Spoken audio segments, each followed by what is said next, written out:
Bienvenidos a Colombia Antigua. La historia es para compartirla sin egoísmo. Es por eso que cada video tiene el enlace y la información de dónde fue descargado. Esperamos que los videos y la información sean útiles para usted.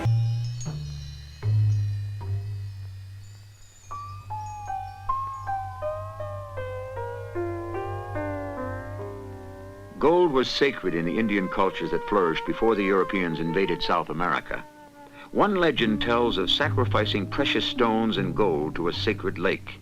How each year an Indian chief anointed his body with oil, covered himself with gold dust, and dove from a raft into the waters, washing the gold from his skin. From this religious rite sprang the legend of El Dorado, for the Spaniards heard of it soon after they landed. For 3 centuries, their plunder and conquest were spurred by fantasies of a man made of gold and a lake filled with gold and jewels.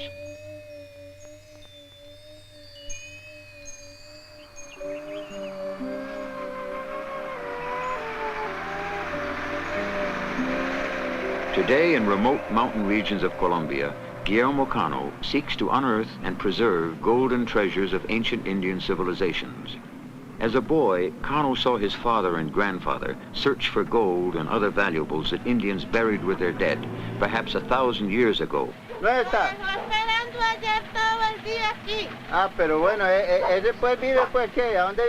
Now owner of galleries that make and sell reproductions of pre-Columbian artwork, Cano calls himself a 3rd-generation Guaquero, gravedigger, and he continues the search.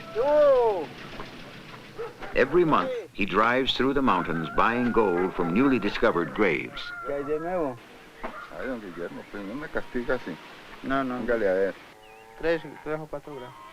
Bueno, siga guaqueando. No. 1000 pesos le va. Poca alimentación. El trabajo muy duro y... En el otro juego le doy desquite. Ya, don Guillermo, ya. 1, 2, 3, 4, 5, 6.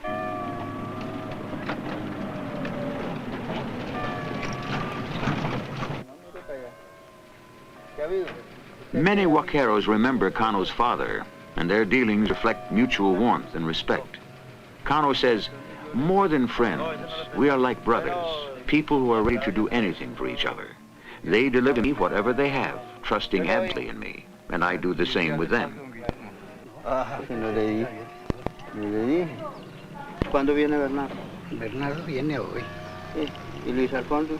Pues él dijo que se lo daba a 1000 pesos gramo. ¿Cuántos gramos?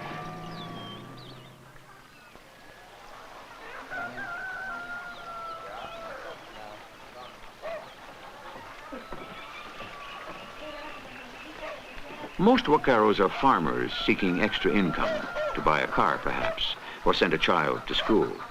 Only a few have ever found enough treasure to become wealthy. Although digging up Indian graves is illegal, the law is almost never enforced, to the despair of archaeologists. In fact, the government licenses a labor union for Guaqueros.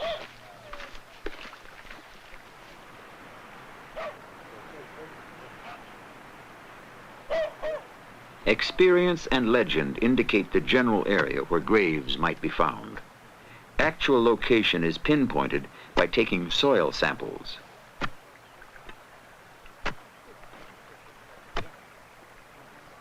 Color and texture of the earth, 1 to 2 feet below the surface, tell the experienced Guaquero whether the soil was ever disturbed, even after 5 centuries or more.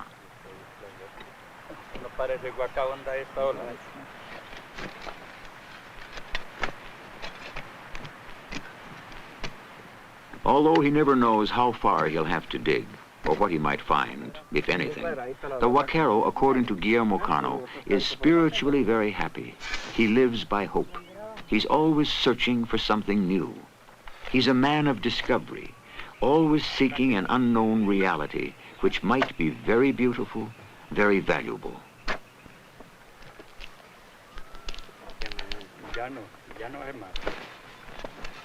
Taking turns with the shovel, they will dig this day for 5 hours.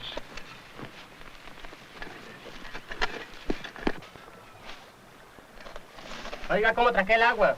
Some 15 feet down, they encounter the main burial chamber, nearly filled with water. Tiene una vara, tiene una,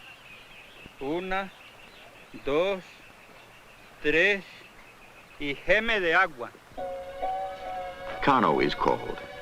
Although with his father and grandfather he's opened hundreds of graves, he sees each one as a new adventure.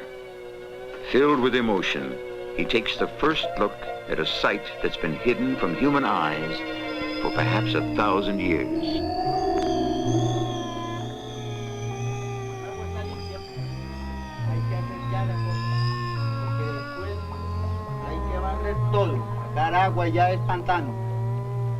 Cano says, you're always keyed up when you're opening a waka.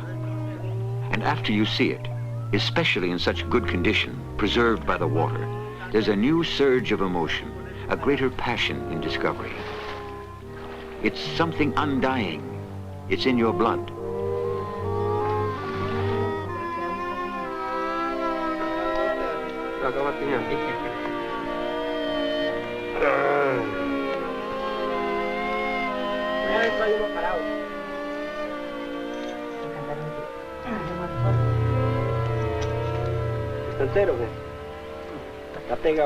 Many Guaqueros take a more practical view of their trade.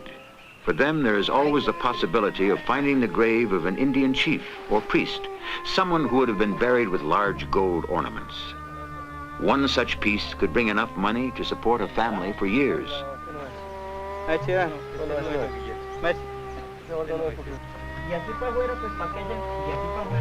Bonita.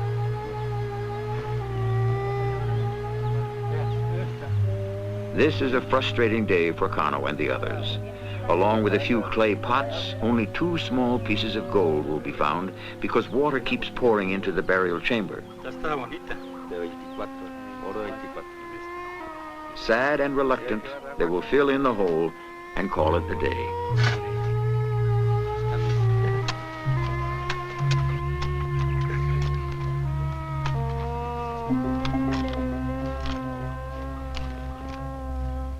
Aquí tenemos uno de los trabajos más extraordinarios del indio, que fue la elaboración de estas pequeñas cuentas de collar. Es increíble. To Guillermo Cano, the greatest challenge is trying to learn how the Indians worked their magic with gold. Porque para hacer estas pequeñas cuentas de collar hoy día en oro, pues es muy difícil. Es difícil ahora y es más difícil. Even with the most modern machinery, his workshops cannot duplicate some of the old creations. He asks, how did the Indians melt the gold? How did they centrifuge it? And he goes on, the art, the precision used by the Indians in working these pieces is still an enigma. When I look at this extraordinary work, I feel deeply moved, and I am baffled. We don't know what did really happen throughout all those years, and yet we now can find these art treasures still wrapped in the mystery of how their creators were able to produce them.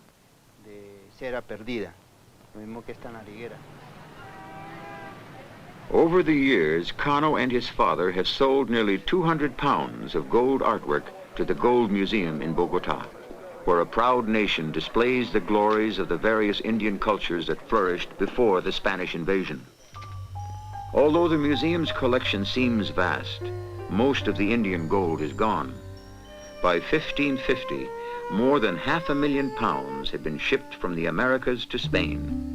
Masterpieces had been melted down to pay the debts of a bankrupt monarchy.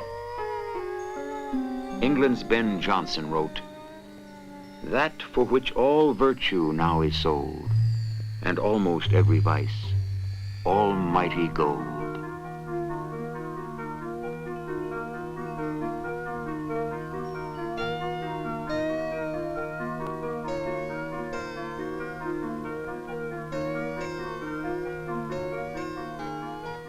Gold, noble gold, royal gold, fashioned to please the eye and feed the vanity of emperors and kings.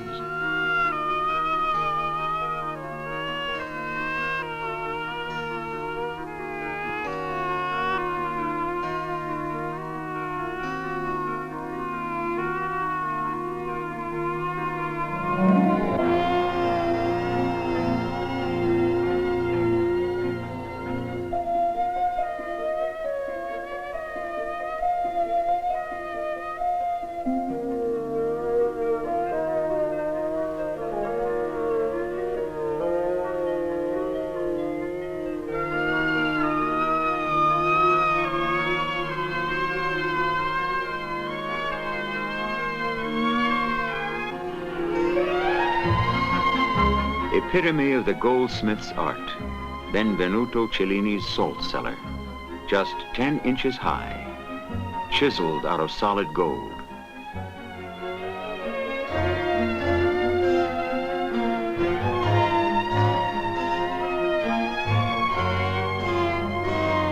Gold, symbol of power, of divinity, of immortality. Gold, debasing gold, root of greed, lust, corruption. The duality compounds the mystique, and man's fascination remains, like gold itself, eternal.